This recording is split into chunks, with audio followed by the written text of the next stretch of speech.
कारे साला मुर्गवा, तुम दोनों कौना खुशी में इतना नाच रहे हो रे? अरे भैया हम दोनों नया साल में शादी करने जा रहे हैं।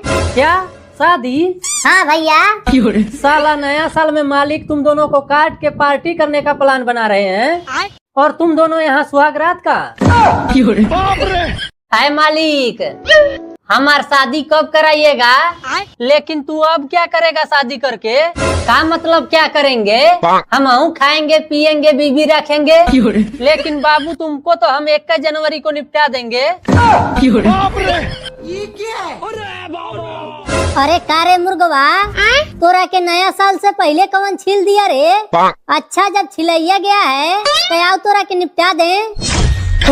तू गली में से गुजर ना पाईबा। काहे रे, तोरा मौसा के गलिया है का? तो से का मतलब रे साला चोर?